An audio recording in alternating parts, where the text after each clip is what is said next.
Hey, Dr. Gila here. Just like for a lot of you, summer in my world means things look a little bit different. And so I'm practicing what I preach, as it were, and taking a little bit of time off from recording new podcast episodes. Instead, I've decided to air replays of some of my most popular episodes. These are the ones that seem to really resonate with all of you, and for good reason. These are all topics that are so universal and so important, and so I hope a refresh and a re-listen will be really helpful for you over the summer. I also want to mention that if things are feeling hard and you have a lot of meltdowns in your home, I do have a free printable guide that walks you through my simple visual metaphor to help you understand why you and your kids have a hard time, lose it, snap, all of those fun things, and an acronym to help you remember the 7 main categories of things that can contribute to those big meltdowns and other tough episodes. Go to parentingwithconnection.com/guide. I'll also put the link in the show notes for you. All right, now on to the show. Boundaries. It's a topic that comes up with almost every parent I talk with. How do you set boundaries? Which boundaries should you set? When and how do you hold a boundary? What do you do when your child crosses your boundary? All the boundary questions. Before we can start to answer any of those questions, I have noticed that there are 3 separate but overlapping things that tend to be lumped together into this one word, boundaries. And I think that it is helpful and important to separate them out and to name them because language is important. Our words matter. The language that we use affects our thoughts, our perceptions, our feelings, and our actions.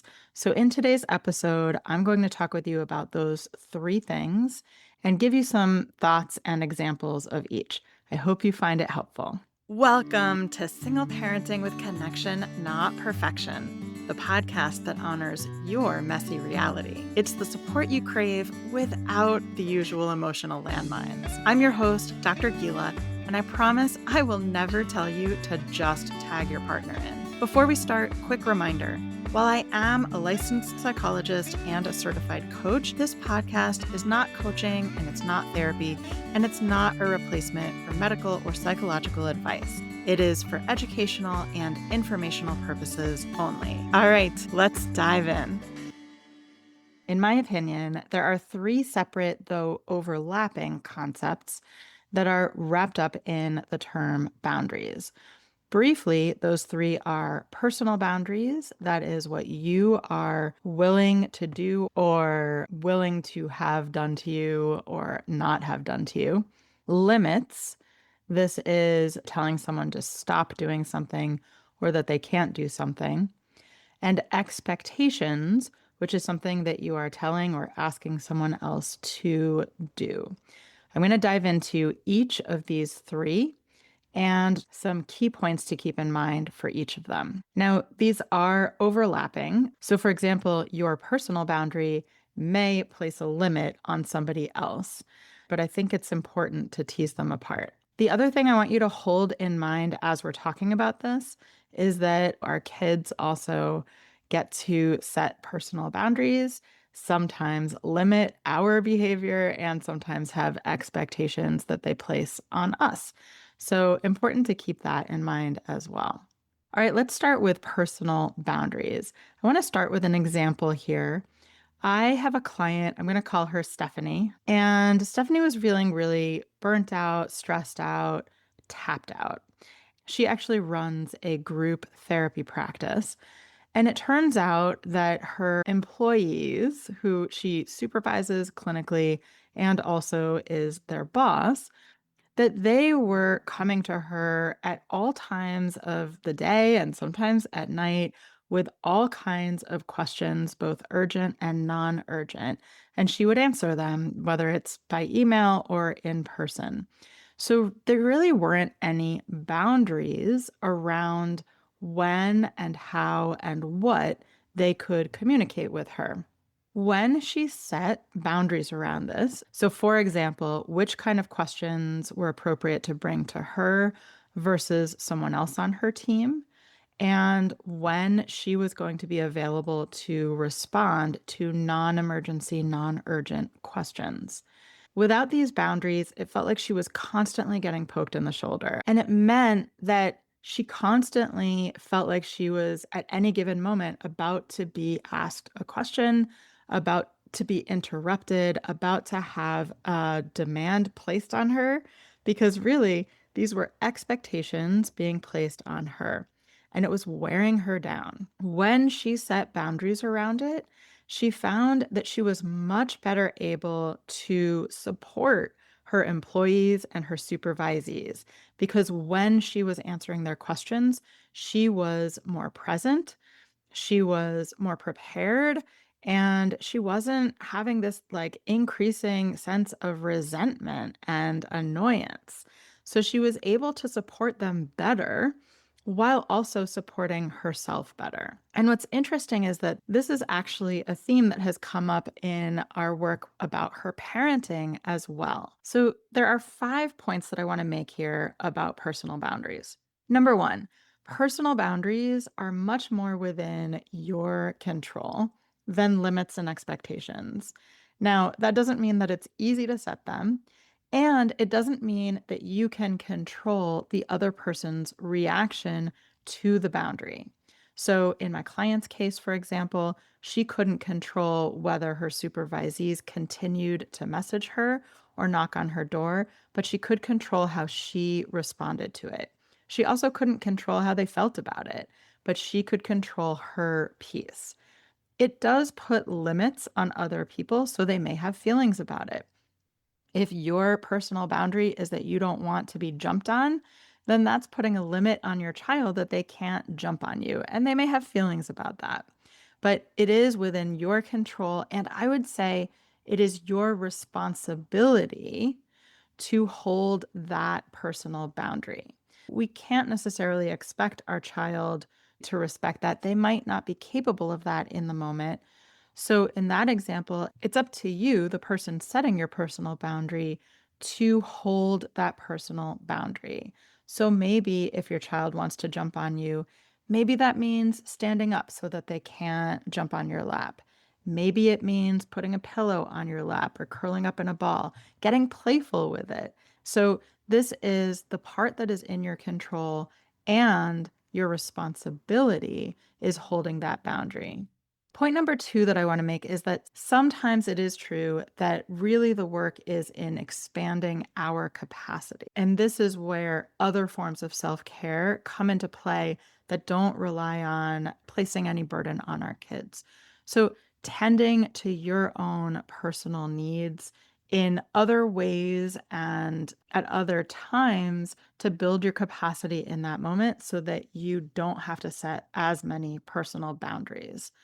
But I also think point three is that there are a lot of times when we parents don't set boundaries soon enough, where we are biting our tongue, grinning and bearing it, desperately trying to ignore that increasingly loud voice in your head saying, I am not comfortable with this. I don't like this. I am angry. I am annoyed. I am resentful. I am frustrated. We ignore that because we love our kids and we don't want to upset them and we don't want to hurt them. But what it does is it means that when you eventually set the boundary, because usually it's then going to build and build until ultimately you set the boundary, but now you are already at breaking point. And so now when you set it, you're setting it by snapping, by yelling, by maybe coming off as rejecting or critical. You're not setting it with the compassion, the connection, the patience, and maybe even playfulness. Playfulness can go a long way here. So this is point number four about boundaries. How you set them matters. So if you set them sooner, you are going to be much better able to set them in a way that is respectful and compassionate and patient and connection building instead of connection breaking. And then the fifth point about boundaries is that our kids get to have personal boundaries too. And there's two things important about this. One, when you are setting boundaries sooner and doing it in a way that is compassionate and patient and respectful, you are modeling for your kids that it is okay and healthy to set those personal boundaries, to have personal boundaries, to articulate personal boundaries, and to uphold personal boundaries. And you're modeling for them how to do that in a way that is supportive and compassionate to the other person, not hurtful and harmful. When you wait until the breaking point, then of course we are modeling setting personal boundaries in a place that comes from anger and resentment and frustration. And then the other piece is that when your child sets a personal boundary, to wherever possible, respect that boundary. So when they say no, to try to respect that no as much as you can. And that goes a long way in modeling for them how it feels to have your boundaries respected and validating that personal boundaries are okay, acceptable, healthy, valid, worthy. So, personal boundaries are not easy to set and hold, but they are certainly easier than limits and expectations because limits and expectations have to do with other people's behavior. And the reality is that you can't control someone else's behavior, or at least you can't control someone else's behavior without using physical force or fear. And since you're listening to this podcast, I am going to guess that using physical force and fear is not how you ideally want to parent. It's not your goal or your value. And the truth is that even with physical force and fear, you often still can't control other people's behavior. So let's talk about limits and expectations a little bit more. Limits, again, this is you can't or shouldn't, I don't want you to do X, Y, or Z. Now, there are natural limits baked into life. There's small daily limits like you can't have more blueberries because we don't have any more left. You can't play in the snow because it all melted. You can't watch the next episode of your favorite show because it hasn't aired yet. These are things that are not within our control. They're simply limits baked into life. And then there's physical limits, like you can't ride the big bicycle because you're simply not tall enough. And there's also bigger, profound limits, like you can't see dad because he's not here anymore. You can't see grandma because she died. So when it comes to limits, a piece of the work is supporting our kids through the upset. We want to protect our kids from any kind of disappointment and upset, but we can't. We simply can't. And so it's important to help them build the distress tolerance and other skills that they need to navigate life's limits and disappointments, and for us to support them in that disappointment.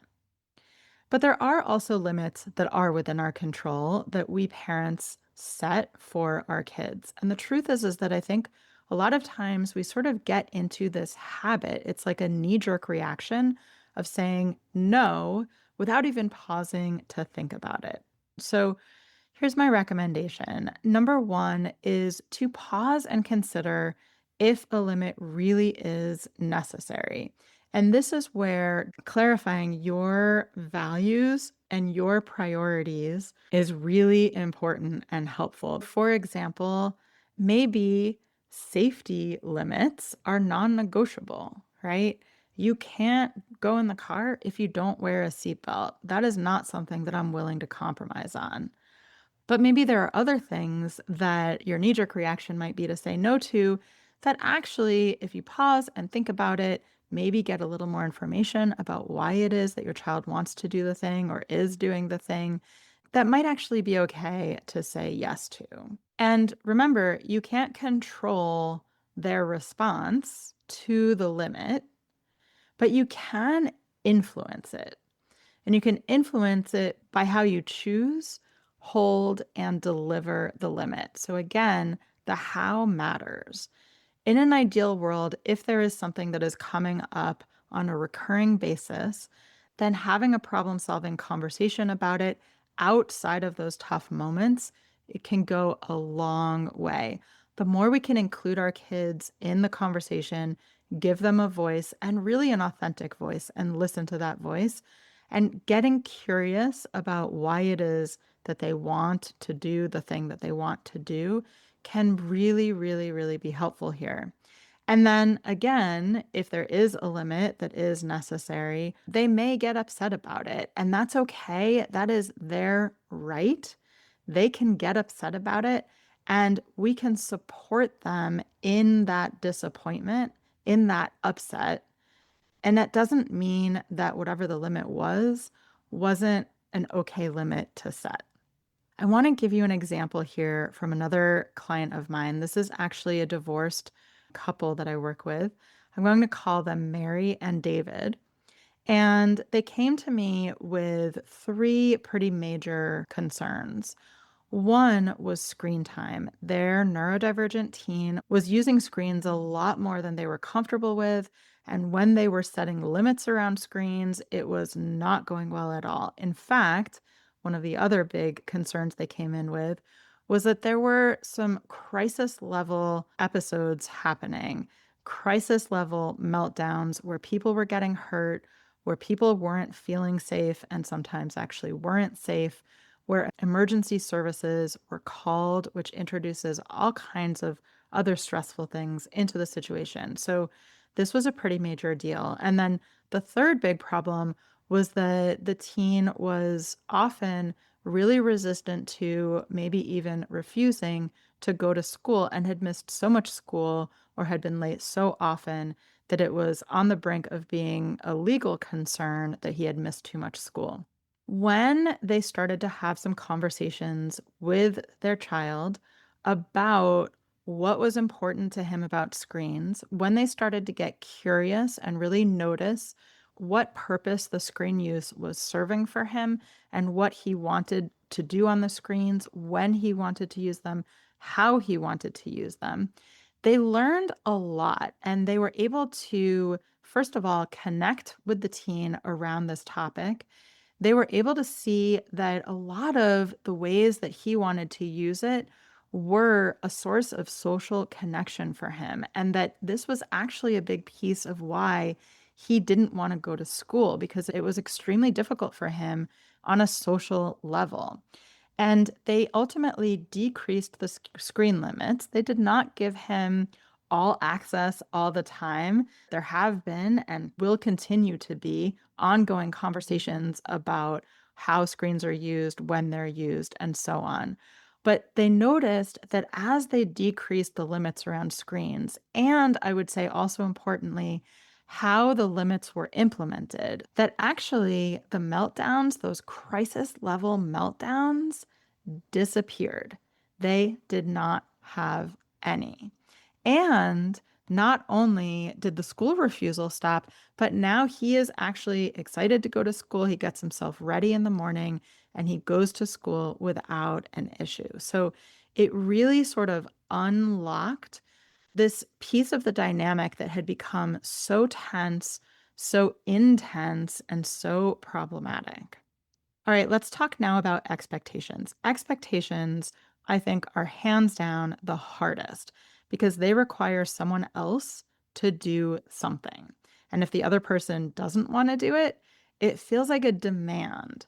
And I think we forget as adults, number one, how many demands and expectations are placed on our kids in a typical day. I mean, if you think about even just getting ready for school in the morning, that involves opening your eyes, getting out of bed, going to the bathroom, brushing your teeth, eating breakfast, getting your backpack, filling your water, putting your shoes on, and a whole host of other things in between. And then if they are in school, once they get to school, there's countless demands and expectations put on them.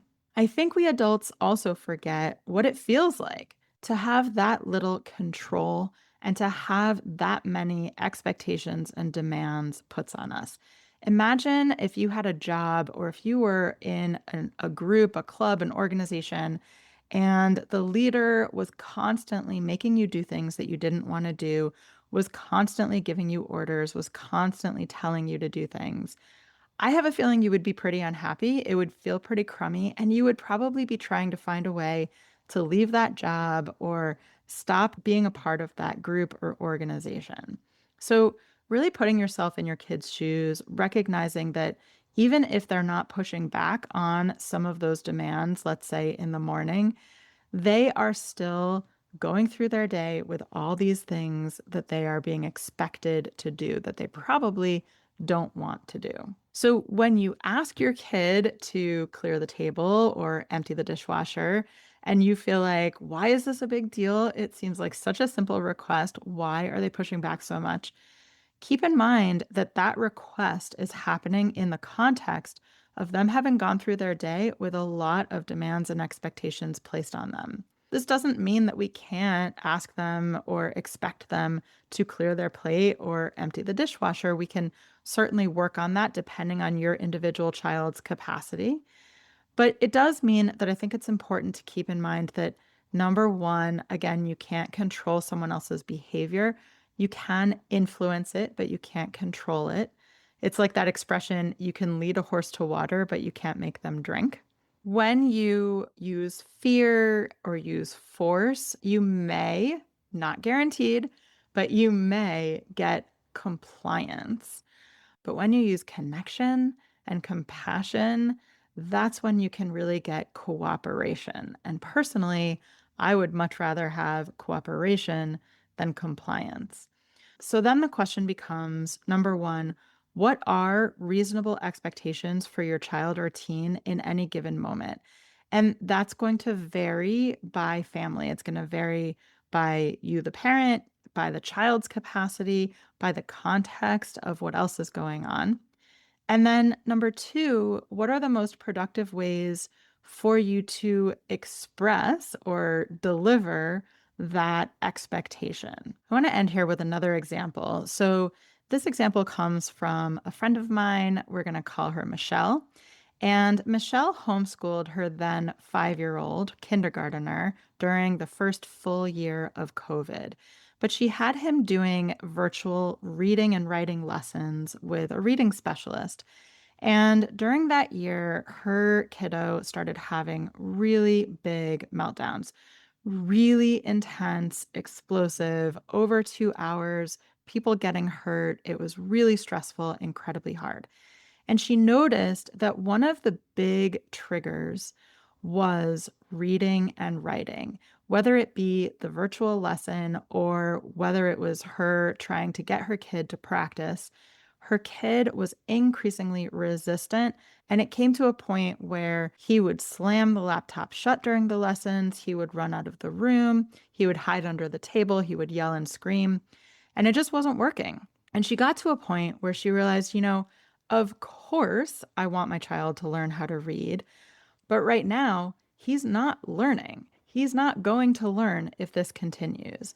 And the reality is that it is more important to me for my child to be psychologically healthy and for me to be psychologically healthy, for us to both feel and be physically and emotionally safe than for him to learn how to read right now in this moment. And so she experimented with dropping that expectation. She stopped the lessons and she stopped asking or even prompting him to practice reading and writing. Instead, she leaned into reading to him to build up that joy of reading, to reassociate reading with something positive rather than what it had started to become, which was associated with a lot of stress and a lot of intensity.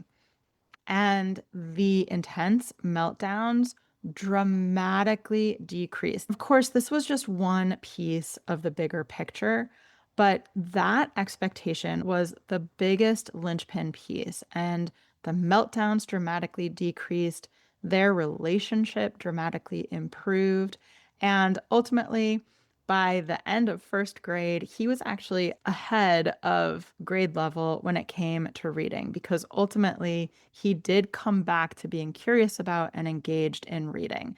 Now, I'm not saying that any of the examples I gave are exactly what you should do in your family. Each family is different. And of course, if you want support around figuring out what would be helpful and work for your family, please reach out. I'm at hello@drgilaparenting.com, and I'd be happy to support you with that. But no matter what your situation, my invitation for you when you find yourself wondering if you should hold a boundary is to stop and ask yourself the first question: is this a personal boundary? Is this a limit? Or is this an expectation? And then go from there in figuring out, is this necessary? Is this on balance helpful?